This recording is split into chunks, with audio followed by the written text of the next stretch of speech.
Doctor शिका मिल बराला। धन्यवाद सभापति महोदय, आपने मुझे मांग संख्या 39 और 40 पर बोलने का मौका दिया। समय का तकाजा देखते हुए मैं मंत्री महोदय को आपके माध्यम से मेरे विधानसभा क्षेत्र चोमू की जो मुख्य समस्याएं हैं उनसे अवगत कराना चाहूँगी और जो हमारे लोगों की मांगें हैं उनसे अवगत कराना चाहूँगी। चोमू नगर परिषद जो हमारा क्षेत्र है और काला डेरा जो नई नगर पालिका घोषित की गई है, वहाँ पर सफाई व्यवस्थाएं पूरी तरह से चरमराई हुई हैं। लोग अब किसकी तरफ देखें, जनता किसकी तरफ देखे, ये उन्हें समझ नहीं आ रहा है। पार्षदों का कार्यकाल हमारे नगर परिषद में पूरा हो चुका है और जो नई नगर पालिका बनी है उसमें कोई भी सुदृढ़ अभी सिस्टम डेवलप नहीं हो पाया है।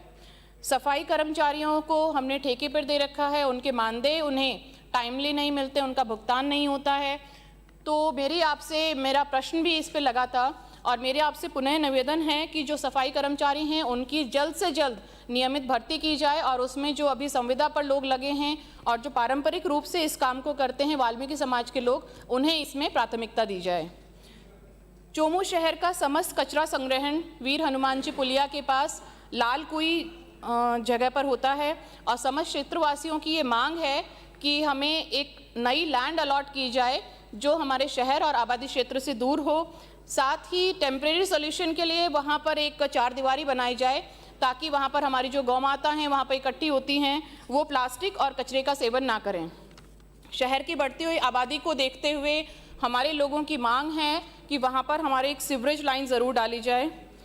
और आपकी सरकार बड़े बड़े विकास के दावे करती है, तो मंत्री महोदय से मेरा निवेदन है कि आपके कोई भी एक सीनियर अधिकारी को, डीएलबी के कोई भी सीनियर अधिकारी को कचौलिया रोड के निरीक्षण के लिए एक बार भेज दें तो आपको समझ आ जाएगा कि आपके विकास का जो आईना है वो आपको वहाँ समझ आएगा और आपके जो भी दावे हैं खोखले नजर आएंगे। तो कचौलिया रोड को बिल्कुल उपेक्षित किया गया है, वहाँ पर कीचड़ पड़ा है, रोज़ हज़ारों लोग वहाँ से गुजरते हैं, पैदल लोग नहीं गुजर पाते हैं, गाड़ियों से नहीं गुजर पाते हैं, तो उस पर आप विशेष गंभीरता से देखें। स्ट्रीट लाइट्स की हालत भी चिंताजनक है। पिछले 2 वर्षों में नगर परिषद पर विद्युत विभाग को जो देय राशि है वो 7 करोड़ के लगभग है और आए दिन कनेक्शन काट लिया जाता है। पूरा शहर हमारा अंधेरे में डूब जाता है, हमारे लोगों की उसमें सुरक्षा भी काफ़ी प्रभावित होती है।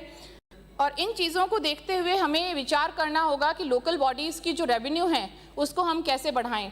एक मध्य प्रदेश का उदाहरण है, वहाँ पर रेवा को पायलट प्रोजेक्ट के रूप में लेकर और प्राइवेट सेक्टर की तरह वहाँ पे एनर्जी ऑडिट कराई गई और 6 महीने में उनकी जो एनर्जी खपत थी वो 33% पे आ गई। तो ऐसा कुछ हमें भी हमारे राज्य में विचार करना चाहिए।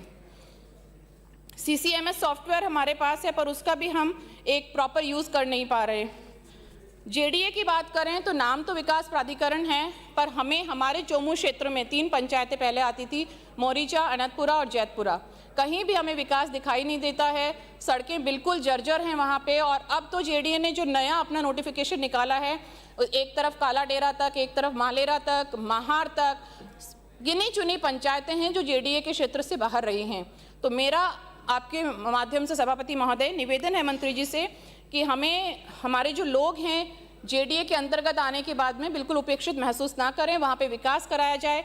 पहाड़ी इलाका भी आपने अपने अंडर लिया है तो एक नेचर पार्क ज़रूर डेवलप कराया जाए जो हमारे टूरिज्म को भी बढ़ावा देगा।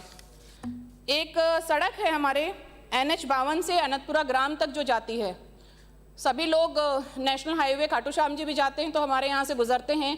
नेशनल हाईवे से वो रोड उस गांव तक पहुंचती है और उसमें सड़क कम दिखती है, गड्ढे ज़्यादा दिखते हैं, लोग बहुत परेशान हैं। तो मेरी आपसे एक निवेदन है कि इसके लिए आप बजट ज़रूर स्वीकृत करें। JDA की जो भूमियां हैं और चारागाह भूमियां हैं उस पर बड़े भूमाफियाओं द्वारा राजनीतिक संरक्षण में, गरीब आदमी नहीं कर रहा है, राजनीतिक संरक्षण में बड़े प्रभावशाली लोग उस पर अतिक्रमण कर रहे हैं। तो इस चीज़ को बहुत गंभीरता से लिया जाना चाहिए। इलीगल कॉलोनाइजेशन, इलीगल निर्माण हैं वो धड़ल्ले से हो रहे हैं, पर आपका JDA अगर कार्रवाई करता है तो वो छोटे गरीब आदमी पे करता है जिसने किसी कोई दुकान बना ली, छोटा सा घर बना लिया।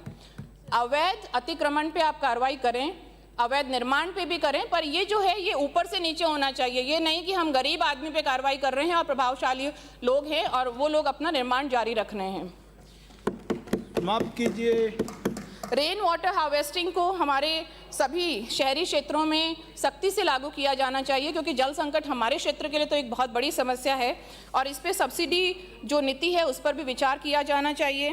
एक मेरा सुझाव रहेगा कि यूडी टैक्स जमा कराने के लिए हमारा जो प्रोसेस है उसको सरलीकरण उसका किया जाए, और उदाहरण के तौर पे जिस तरह से हम बिजली का विद्युत विभाग के जो बिल पे करते हैं के नंबर होता है और डायरेक्ट ऑनलाइन पेमेंट हो जाता है, तो उसी तरह का सिस्टम हम यूडी टैक्स जमा कराने के लिए भी करें।